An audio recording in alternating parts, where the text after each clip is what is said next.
नमस्कार दोस्तों, मैं हूं गौरव और आप देख रहे हैं मार्केट रिपोर्ट। आइए बात करते हैं गोल्ड यूएसडी की। दोस्तों, अभी आपकी स्क्रीन के सामने गोल्ड यूएसडी का चार्ट है जिसमें मैंने 5 मिनट के टाइम फ्रेम को लगाया हुआ है और इसमें जिस तरीके की मूवमेंट लास्ट ट्रेडिंग सेशन में रही और पिछले पूरे हफ्ते हमने जिस तरीके की मूवमेंट देखी है उसे देखते हुए हम ये समझने की कोशिश करेंगे कि आने वाले टाइम में, आने वाले सेशन में क्या एक्सपेक्टेशन है सपोर्ट और रेजिस्टेंस की, और उन्हें देखते हुए हमारा आगे का क्या व्यू है। क्या हमें बाइंग करनी चाहिए, सेलिंग करनी चाहिए, या थोड़ा सा वेट करना चाहिए किसी भी ट्रेड में एंटर करने से पहले। तो आइए शुरू करते हैं 5 मिनट के टाइम फ्रेम पे गोल्ड यूएसडी का चार्ट। दोस्तों, टाइम फ्रेम 5 मिनट का है तो थोड़ा आप इसे किसी ट्रेंड को लेके मत समझिएगा। ये सिर्फ इंट्राडे बेसिस पे इसने जो ट्रेंड दिखाया उसे अभी हम डिस्कस कर रहे हैं। देखिए, मॉर्निंग में मार्केट ने एक अपने आप को थोड़ा सा मतलब ऊपर के लेवल्स पे सस्टेन करने की कोशिश की। बहुत देर तक इसमें ट्रेडिंग चलती रही। इवनिंग सेशन जैसे स्टार्ट हुआ और ये ऊपर का प्राइस नहीं था, ये मार्केट यहाँ भी थोड़ा सा करेक्ट हो रहा था धीरे धीरे। उसके बाद जिस तरीके का सेशन स्टार्ट हुआ, मार्केट ने एक अच्छी डाउनसाइड हमें चार्ट्स पे दिखाई और उसके बाद जो मार्केट था वो नीचे से थोड़ा सपोर्ट सिर्फ मिला हुआ है। कहीं कोई रिकवरी नहीं कहेंगे इसे, क्योंकि जितना ये ऊपर आया 1719 का शायद इसका ये लो था लगभग, और 1732 पे ये ट्रेड कर रहा है और जो करेक्शन थी वो बहुत ज़्यादा थी। तो इस वजह से ये कोई रिकवरी नहीं है, कोई स्ट्रेंथ नहीं है, किसी तरीके का बाउंस बैक पुल बैक कुछ भी नहीं है। ये सिर्फ मार्केट ने अपने आप को लोअर लेवल पे सस्टेन किया हुआ है इस टाइम। इस तरीके का एक सेशन हम अभी देख रहे हैं। थोड़ा सा और आगे चलते हैं, चीज़ें और क्लियर होंगी कि क्या पीछे से और ट्रेंड बना हुआ आ रहा था।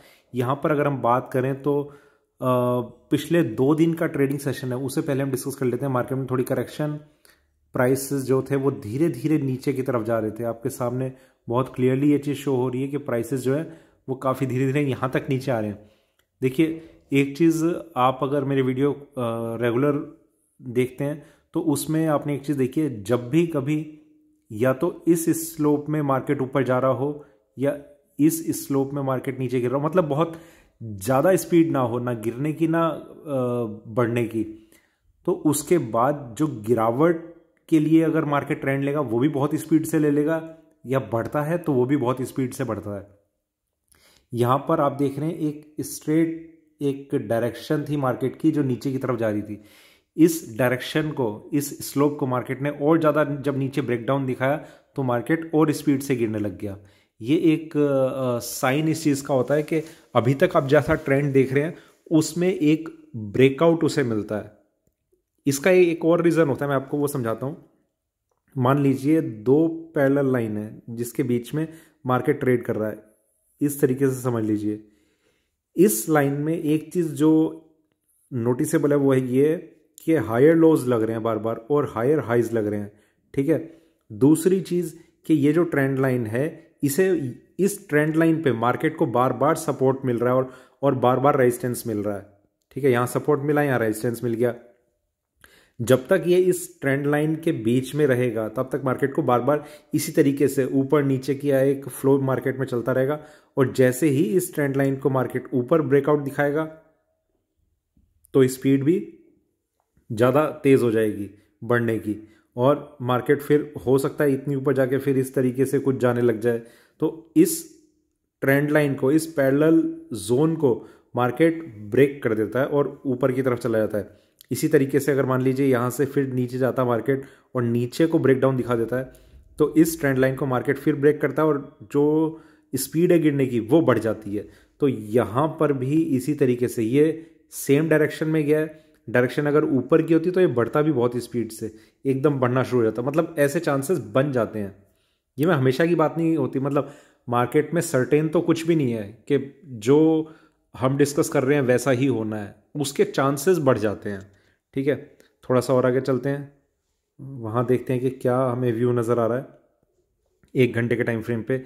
यहाँ अगर हम बात करें तो मार्केट थोड़ा सा कंसोलिडेट, नीचे रिकवरी दिखाई थोड़ी, पर ये एक स्ट्रॉन्ग कंसोलिडेशन जोन था। यहाँ पर मार्केट नहीं आया और यहाँ से धीरे धीरे प्राइसेस जो थे वो नीचे की तरफ आने लग गए।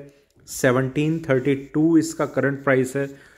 दोस्तों एक चीज़ और, चलिए थोड़ा सा अगले टाइम फ्रेम पे भी हम देख लेंगे, उस चीज़ को डिस्कस कर लेंगे।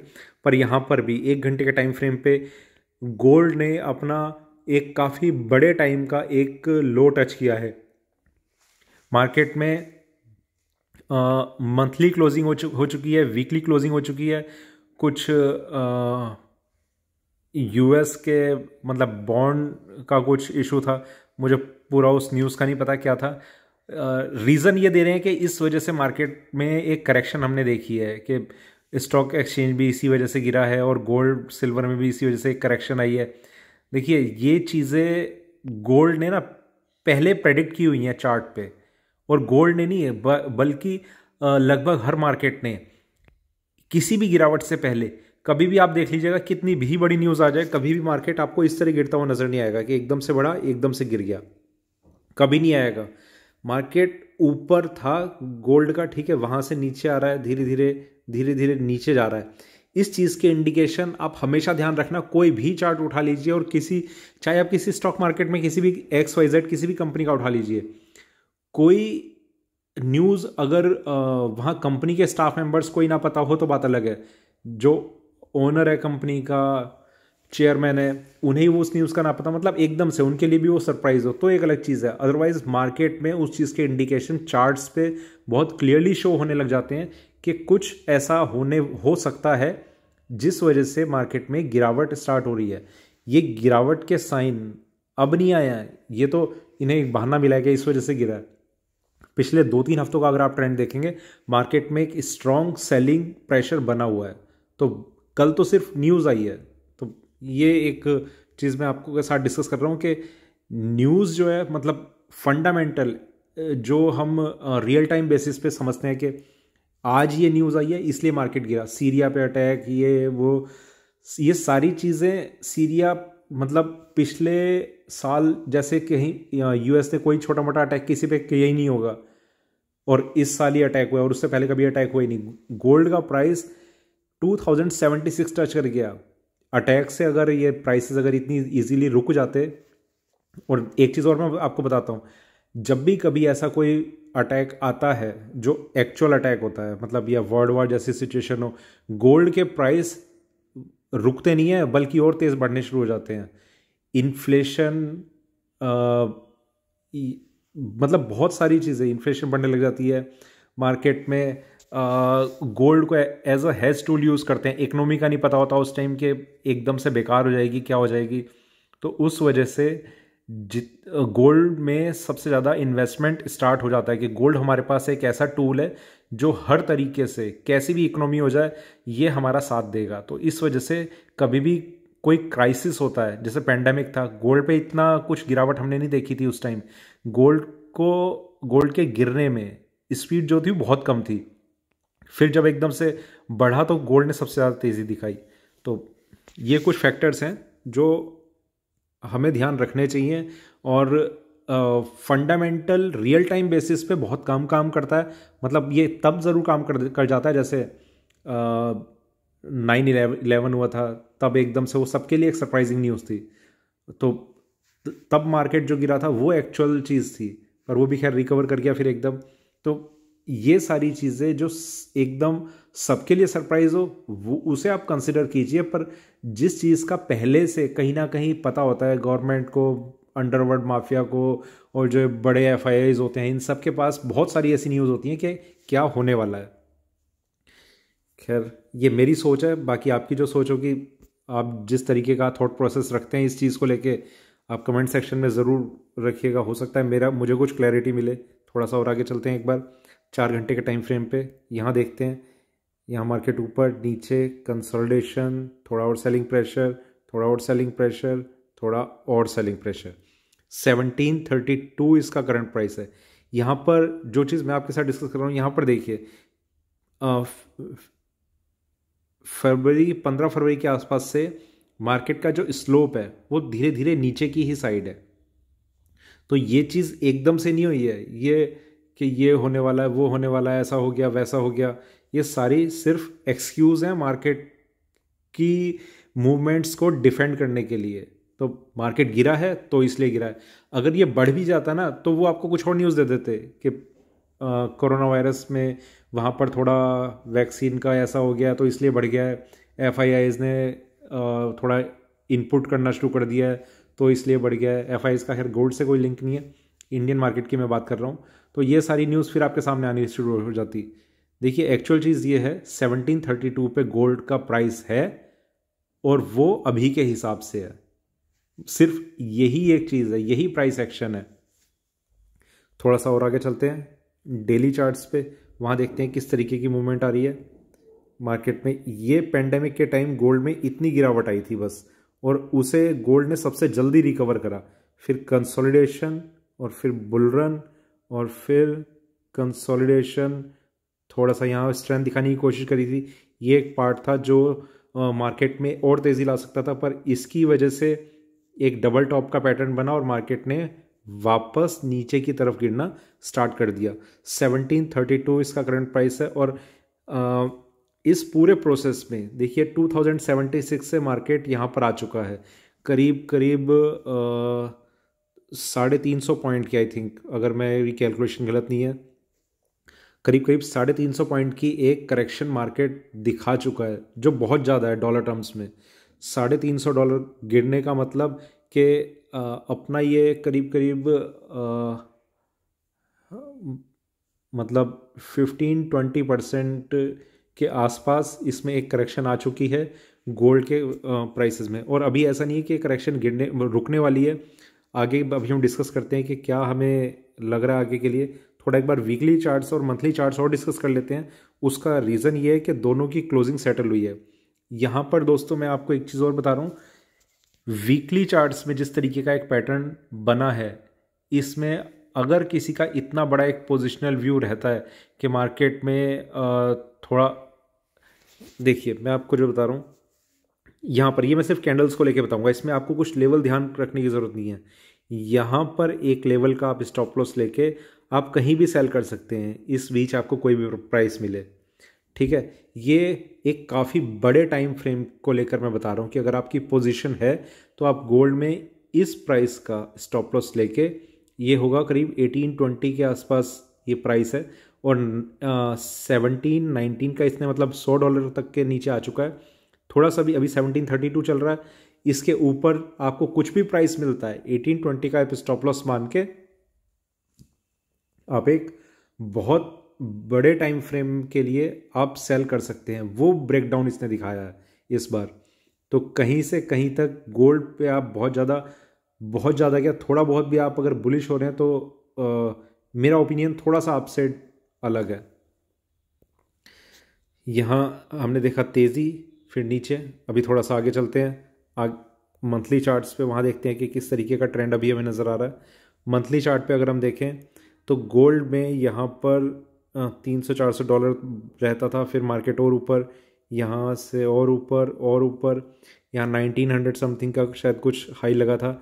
वहाँ से जो करेक्शन इसमें आई थी, इस करेक्शन ने होल्ड किया 4-5 साल एटलीस्ट, ठीक है। तो ये टाइम फ्रेम बहुत बड़ा था। आप एक चीज़ ध्यान में रखिए कि गोल्ड वो चीज़ है जो बहुत लंबे टाइम के लिए भी एक जगह सस्टेन कर लेती है, ठीक है। यहाँ से फिर मार्केट में जो ये अप ट्रेंड आया, ये तो अभी हमें देखने को मिला एकदम से। अगर मैं सिर्फ एक अलग एक्सचेंज की बात करूँ, इंडियन MCX की, तो यहाँ पर जो हमने थोड़ी बहुत लगातार धीरे धीरे जो स्पीड बढ़ते हुए देखी, कि यहाँ पर तो ऐसा कंसोलिडेशन में देखने को नहीं मिला पिछले कोई काफ़ी लंबे टाइम में। वहाँ बढ़ने का थोड़ा सा ये रीज़न था, मैंने आपको बता रखा है कि गोल्ड के प्राइसेस अगर कांस्टेंट रहेंगे और USD INR में अगर तेज़ी होती रहेगी तो इंडियन MCX पे भी गोल्ड के प्राइस धीरे धीरे बढ़ते रहेंगे। ये जितना टाइम फ्रेम है यहाँ से लेकर यहाँ तक अगर आप ध्यान देंगे तो USD INR का जो प्राइस है वो काफ़ी ऊपर आ चुका था, करीब 20-25 रुपए की एक गिरावट रुपया देख चुका था। तो इस वजह से डॉलर जो है वो स्ट्रॉन्ग होता रहा और यहाँ MCX में प्राइसेस जो है वो ऊपर की तरफ आने लग गए, धीरे धीरे आए थे। और जब यहाँ पर अब ये बुल रन आया तो इसमें तो तेज़ी एक अलग थी। तो दोस्तों ये कुछ चीज़ें थी। और यहाँ एक और इम्पॉर्टेंट चीज़ मैं आपको बता रहा हूँ, इसकी जो क्लोजिंग हो रही है वो आप देख रहे हैं बिल्कुल लोएस्ट पॉइंट पे है। ये एक साइन है कि करेक्शन जो है वो काफ़ी बड़े टाइम के लिए नीचे में ही अभी बनी रहेगी। प्राइसेस जो हैं अभी 1732 है। देखिए मैं एकदम अभी की बात नहीं कर रहा हूँ, हो सकता है मार्केट अभी 2-3 हफ्ते अपने आप को एक कंसोलिडेशन फेज के अंदर रखने की कोशिश करे। कहीं आप ये सोच के कि अब तो मैंने आगे का बता रखा है तो आप एक अपना ऐसा सोच बना लें कि अब तो मार्केट नीचे ही जाना है, ऊपर आना ही नहीं। ट्रेडिंग में आपको लेवल्स ज़रूर ध्यान रखने होंगे। मेरा भी व्यू बदल जाएगा अगर 1820 के ऊपर अगर ये सस्टेन कर जाएगा, ये भी आप ध्यान रखिए। तो लेवल ज़रूर ध्यान रखने हैं। आप अगर शॉर्ट सेलिंग कहाँ करते हैं और आप नहीं निकलते, या फिर आप बाइंग कहाँ करते हैं और मार्केट गिरता रहता है और आप नहीं निकलते, तो कहीं ना कहीं आपको कुछ समझने से पहले ये समझना ज़रूरी है कि आपको स्टॉप लॉस का ध्यान रखना कितना ज़्यादा ज़रूरी है। इस पर भी मैं कई बार डिस्कस करता हूँ। तो बहुत से ट्रेडर्स हैं, शायद मेरे इन वीडियोस का किसी को फ़र्क पड़ा हो जिन्होंने इस चीज़ को ठीक करने की कोशिश की हो कि स्टॉप लॉस हमारे लिए कितना ज़रूरी है और हमें क्यों लगाना चाहिए। जिन्होंने लगाना शुरू करा है उन्हें कई बार ये तो लगता होगा, दुख होता होगा कि यार लॉस हो गया, पर जब वो किसी एक सर्टेन पीरियड के बाद वो इस चीज़ को ध्यान देते हैं कि मुझे लॉस तो हुआ पर मेरा एक बड़ा लॉस होने से बच गया है, मतलब 4-5 बारी में से एक बार ऐसा हुआ होगा कि यार मार्केट वापस कवर कर गया है तो मेरे लिए गलत है, पर वो एक बारी, मैं बोलता हूँ 5 में से 4 बार ये चीज़ गलत हुई है, ठीक है। एक बारी जब वो स्टॉप लॉस आपको लगाना था और नहीं लगाया, वो एक बारी में आपका सारा फंड्स ख़त्म करने के लिए काफ़ी हो सकता है। इसलिए हमें स्टॉप लॉस लगाना ज़रूरी है, ठीक है। वापस चलते हैं हम 1 घंटे के टाइम फ्रेम पे। यहाँ हम अब उन लेवल्स को डिस्कस करते हैं जो हमारे लिए नेक्स्ट ट्रेडिंग सेशन में और आने वाले कुछ 2-4 दिनों के लिए इंपॉर्टेंट रह सकते हैं। देखिए सबसे पहले मैं आपको बताऊंगा 1732 के आसपास इसका प्राइस चल रहा है। तो इसमें पहला जो प्राइस है जो थोड़ा सा इसमें एक सपोर्ट दे सकता है वो है यहाँ पर ये प्राइस। इससे थोड़ा सा यहाँ समझ लीजिए, यह अगर 1747 के ऊपर अगर प्राइस सस्टेन करते हैं थोड़ी सी देर के लिए, तो ये हो सकता है कि मार्केट फिर एक फ्रेश लो उस दिन नहीं लगाएगा, मतलब मंडे को ओपनिंग है तो मंडे को नहीं लगाएगा। अदरवाइज सेलिंग प्रेशर बना हुआ है, देखते हैं अभी आगे क्या होता है। इसके ऊपर जो प्राइस है जो मार्केट में थोड़ी और स्ट्रेंथ ला सकता है वो यहाँ पर है। इसका एक, इससे थोड़ा ऊपर यहाँ, उसका एक रीज़न है। देखिए इसकी जो एक्चुअल गिरावट है, जब ये स्पीड से गिरा है तब इसने 1766 से गिरना शुरू किया है, ठीक है। ये प्राइस काफ़ी इंपॉर्टेंट है, आप ध्यान रखिए 1766, इस प्राइस को आप ध्यान रखिएगा। ये प्राइस अगर ब्रेक होता है तो मार्केट में गोल्ड में एक स्ट्रेंथ बननी शुरू हो जाएगी, मतलब जो गिरावट है वो कहीं कमज़ोर पड़ती शुरू हो जाएगी और मार्केट में थोड़ा सा तेज़ी का माहौल बन सकता है, ऐसे चांसेस बनने शुरू हो जाएंगे 1766। और उसके बाद जो प्राइस है वो है 1798 या 1800, बिल्कुल एग्जैक्ट समझ सकते हैं 1800 का प्राइस।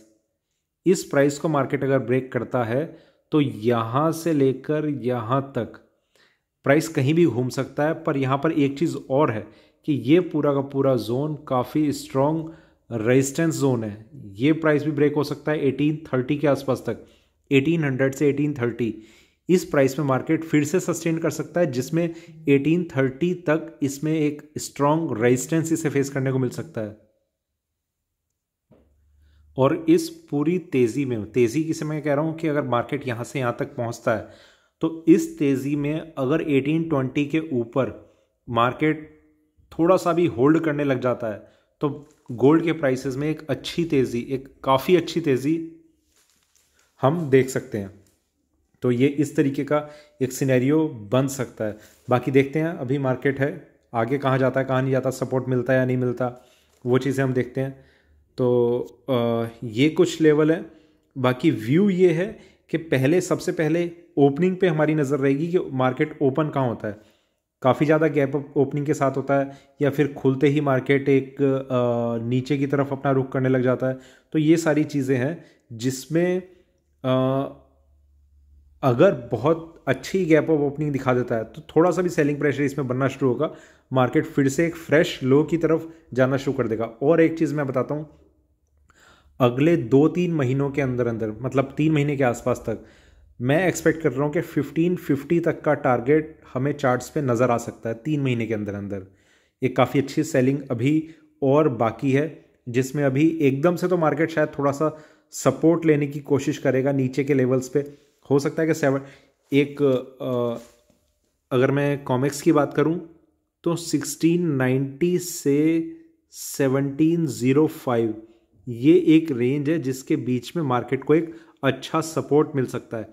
यहाँ से थोड़ा सा भी मार्केट अगर रिकवरी दिखाने की कोशिश करता है तो मार्केट में एक रेंज बन सकती है 1780 से 1700 तक के बीच की, जिसमें मार्केट कंसोलिडेट हो सकता है। ऐसे चांसेस बने रह सकते हैं। वो देखना होगा कि मार्केट को इस प्राइस पे सपोर्ट मिल रहा है या फिर इसे भी ब्रेक करके मार्केट नीचे की तरफ जा रहा है। ये एक थोड़ी इंपॉर्टेंट चीज़ है जो आपके साथ शेयर करनी थी। तो दोस्तों, अगर आपको वीडियो वाकई में अच्छे लग रहे हैं तो आप मेरे चैनल को ज्वाइन कर लीजिए। मुझे बड़ी खुशी होगी। बस, धन्यवाद।